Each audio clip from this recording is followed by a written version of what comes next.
Hello বন্ধুরা, আমরা প্রতিদিন বিভিন্ন রকম প্রোডাক্ট ব্যবহার করে থাকি এবং বিভিন্ন রকম সফট ড্রিঙ্কস খেয়ে থাকি, যেমন কোকা-কোলা, আরসি ইত্যাদি। আমরা এইসব প্রোডাক্ট খাবার আগে একবারও ভাবি না যে এইসব প্রোডাক্ট কীভাবে ফ্যাক্টরিতে তৈরি হয়। আপনি কি জানেন এই কোকা-কোলা কীভাবে তৈরি হয়? হয়তো জানেন না। তো বন্ধুরা, সায়েন্স বিডির আজকের ভিডিওতে আমরা দেখতে চলেছি ফ্যাক্টরিতে কীভাবে আমাদের প্রিয় প্রোডাক্টগুলো তৈরি হয়।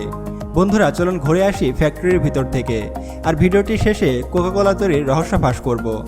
তো ভিডিওটি শেষ পর্যন্ত অবশ্যই দেখতে থাকুন। চলুন শুরু করা যাক। কাচের বোতল তৈরি। বন্ধুরা, আপনারা যে লাল রং দেখতে পাচ্ছেন, এগুলো আর কিছু নয়, কাচের গুঁড়ো। এই কাচের গুঁড়ো গলিয়ে এভাবেই বোতল তৈরি করা হয়।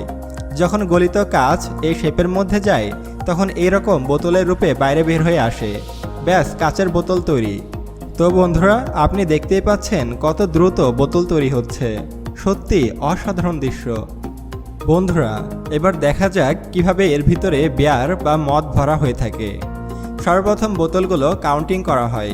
এরপর একটি কনভার বেল্টের মাধ্যমে সামনের দিকে এগিয়ে আসে। এরপর একটি মেশিনের সাহায্যে খুবই দ্রুত বিয়ার লোড করা হয় বোতলগুলোতে। যখন বিয়ারগুলো লোড করা হয়ে যায়, তারপর একটি প্রেসার মেশিনের সাহায্যে বোতলগুলোর ঢাকনা আটকে দেওয়া হয়। এরপর বোতলগুলোর উপরে লেভেল লাগিয়ে দেওয়া হয়।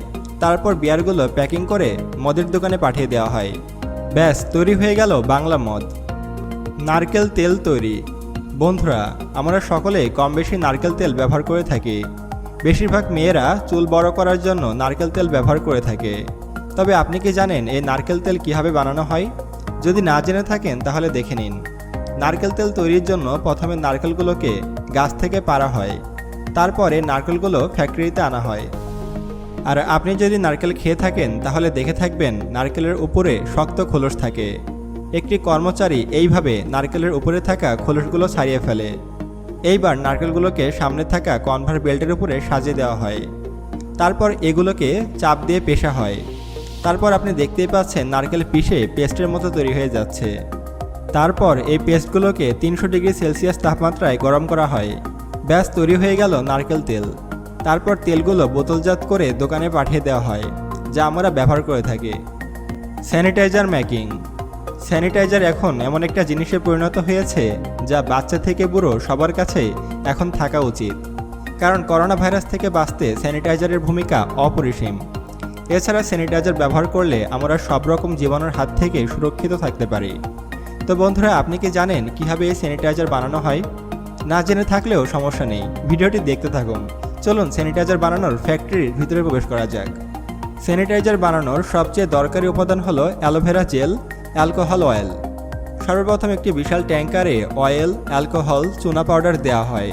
তারপর একটি মেশিনের সাহায্যে খুব ভালোভাবে মেশানো হয়। এগুলো মেশানো হয়ে গেলে এর ভিতরে অ্যালোভেরা জেল দেওয়া হয়। এরপর এই সব উপাদানগুলো জেলে পরিণত হয়। তারপরে এই জেলগুলো একটি মেশিনের সাহায্যে সঠিক পরিমাণে বোতলে ভরা হয়। সবগুলো বোতলে জেল ভরা হয়ে গেলে বোতলের ঢাকনা বা ক্যাপ লাগানো হয়। এরপর একটি কর্মচারী এর সামনে ও পিছনে স্টিকার লাগিয়ে দেয়। তারপরে এগুলো প্যাক করে মার্কেটে পাঠিয়ে দেওয়া হয়। ব্যাস, তৈরি হয়ে গেল স্যানিটাইজার। Toothpaste making. বন্ধুরা, আমরা সকলেই ঘুম থেকে উঠে টুথপেস্ট ব্যবহার করে থাকি। কিন্তু আপনি কি জানেন কিভাবে এই টুথপেস্ট তৈরি করা হয়? কি জানেন না? তো ভিডিওটি দেখতে থাকুন।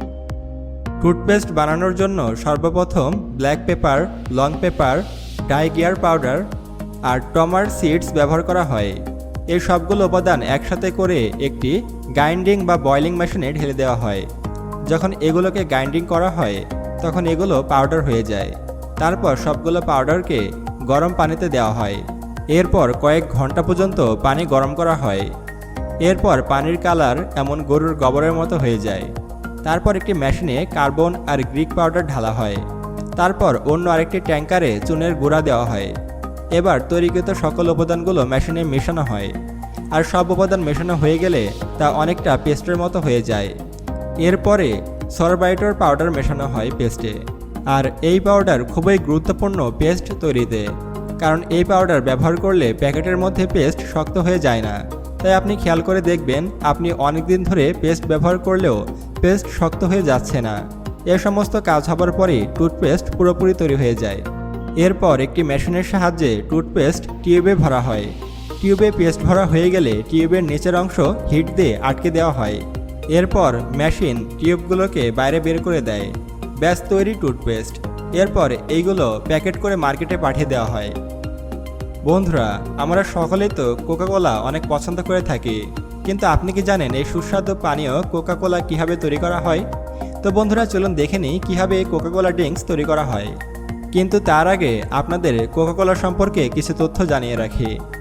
বন্ধুরা, আপনি জানলে অবাক হবেন কোকাকোলা কীভাবে তৈরি করা হয় তা পৃথিবীর মাত্র 3 জন মানুষই জানে। আর এই কোকাকোলা 100 বছরের চেয়েও বেশি সময় ধরে ব্যবসা করে আসছে। প্রথম দিকে কোক একটি অ্যালকোহল বা নেশাজাতীয় পানীয় ছিল, কিন্তু বর্তমানে এটি একটি সফট ড্রিঙ্কস। বিশ্বের প্রায় প্রতিটি দেশেই কোকাকোলা খুবই জনপ্রিয় একটি সফট ড্রিঙ্কস।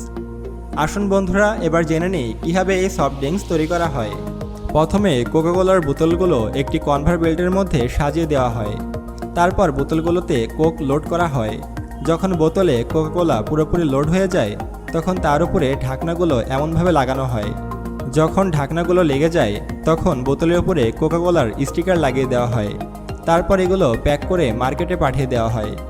ভিডিও ভালো লাগলে শেয়ার করতে পারেন। আর আপনি যদি এমনই রহস্য, রোমাঞ্চ, আনকমন ও ইন্টারেস্টিং ভিডিও দেখতে পছন্দ করে থাকেন, তাহলে এখনই সায়েন্স ভিডিও চ্যানেলকে সাবস্ক্রাইব করুন এবং পাশে আসা বেল বাটনে ক্লিক করুন। সর্বশেষে thanks for watching. Stay with me. Good bye.